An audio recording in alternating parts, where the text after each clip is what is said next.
नाजरीन, आज हम आपको एक अल्लाह वाले और एक जालिम बादशाह की वो दास्तान सुनाने जा रहे हैं जो जुल्म, गुरूर और अल्लाह के इंसाफ की सबसे बड़ी मिसाल है। ये वो जालिम बादशाह था जो रमज़ान शरीफ में मुसलमानों पर बेपनाह जुल्म करता था। वो ज़बरदस्ती उनके रोज़े तोड़वाता, उनके मुंह में पानी डलवाता, मस्जिदें गिराकर उन्हें अपने ऐशो इशरत के अड्डों में बदल देता और ख़ुद को सबसे बड़ा हुक्मरान समझता था। आइए देखते हैं कि कैसे एक अल्लाह वाले दरवेश ने कुफ्र के महल को हिला कर रख दिया और कैसे उस बादशाह और उसके जालिम सिपाहियों का अंजाम इबरतनाक हुआ। यकीनन ये दास्तान आपके दिलों को झंझोड़ कर रख देगी। सल्तनत के महाराजा वीर सिंह अपनी शान और शौकत के लिए मशहूर थे, मगर उनकी हुकूमत में इंसाफ सिर्फ हिंदू रियाया तक महदूद था। मुसलमानों के लिए ये ज़मीन एक कैद खाना बन चुकी थी। उनकी हर हरकत पर नज़र रखी जाती और मामूली सी नाफरमानी पर सख्त सजा दी जाती। जब रमज़ान का चांद नजर आया तो मुसलमानों के घरों में खुशी की हल्की सी लहर दौड़ गई। वो खामोशी से सहरी करते, दरवाजे बंद करके कुरान पढ़ते और छुप छुप कर नमाज अदा करते। मगर ये खुशी ज्यादा देर कायम न रह सकी। सुबह होते ही बादशाह ने दरबार में जालिमाना फरमान जारी किया, जो कोई रोजा रखेगा उसे सख्त सजा दी जाएगी और जो पकड़ा गया उसे अवाम के सामने इबरत बना दिया जाएगा। ये ऐलान सुनते ही मुसलमानों के चेहरों पर खौफ छा गया, मगर ये पहला मौका न था जब वो जुल्म का शिकार हुए थे। महाराजा वीर सिंह पहले भी हद से बढ़ चुका था। उसने इलाके की तमाम मस्जिदें बंद करवा दी थीं और जो वहां इबादत के लिए जाता गिरफ्तार कर लिया जाता। चंद साल पहले उसने सबसे बड़ी मस्जिद को अस्तबल में बदल दिया था, जहां अब घोड़े बांधे जाते थे। मुसलमानों को जबरदस्ती महल की तामीर में लगा दिया गया था। सख्त धूप में बगैर उजरत दिन रात काम करना पड़ता। जो थक कर बैठ जाता उसे कोड़ों का सामना करना पड़ता।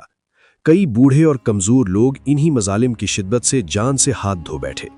रमजान में सिपाही खास तौर पर बाजारों में गश्त करते और जो कोई कमजोर नजर आता उसका मुंह जबरदस्ती खोलकर पानी पिलाने की कोशिश करते। इनकार करने वालों को बेदर्दी से पीटा जाता। मुसलमान औरतों को बेपर्दा करके बाजारों में घसीटा जाता और अगर किसी मर्द ने मुजाहमत की तो उसे जिंदा जला दिया जाता। लोग घरों में महसूर होकर रह गए थे और एक दूसरे को तसल्ली देते कि ये आजमाइश भी गुजर जाएगी। इसी दौरान इस इलाके में एक मर्द हक जाहिर हुआ। किसी को मालूम न था वो कहां से आया। लोग उसे नूरुद्दीन फकीर के नाम से जानने लगे। वो सफेद लिबास पहनता, उसके चेहरे पर नूर था और बातों में ऐसी तासीर कि दिल नर्म हो जाते। रमजान की पहली रात वो पुरानी मस्जिद के करीब जिक्र में मशगूल था कि एक बूढ़ी औरत रोती हुई उसके पास आई।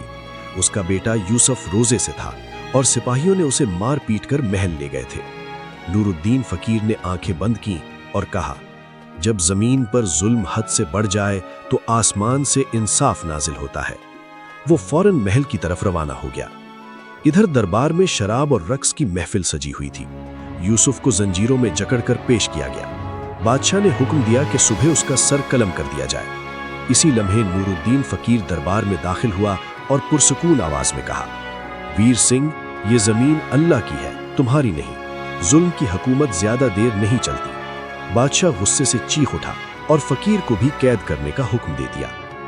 रात को कैद खाने में यूसुफ घबराया हुआ था, मगर फकीर ने कहा, जिंदगी और मौत अल्लाह के हाथ में है, सुबह नई रोशनी लाएगी। सुबह सजा के लिए मैदान तैयार था कि अचानक आसमान पर घने बादल छा गए। तेज हवा चलने लगी और जलजला आ गया। महल की दीवारें लरजने लगी, सितून गिरने लगे और दरबार में चीखो पुकार मच गई। महाराजा वीर सिंह के कदमों तले जमीन सड़क गई। एक बड़ा सितून उसकी मसनद पर आ गिरा और वो वहीं दबकर हलाक हो गया। जलजला थम गया और फिजा में सुकून फैल गया। मुसलमान आजादी से सजदे में गिर गए और अल्लाह का शुक्र अदा किया। अगली सुबह लोग खुलेआम मस्जिद में नमाज पढ़ने जमा हुए।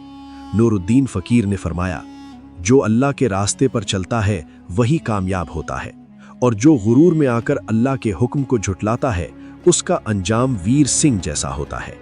शहजादी, जो इस जुल्म से दिल बर्दाश्ता थी, फकीर के पास आई और सच्चाई की राह इख्तियार करने की ख्वाहिश जाहिर की।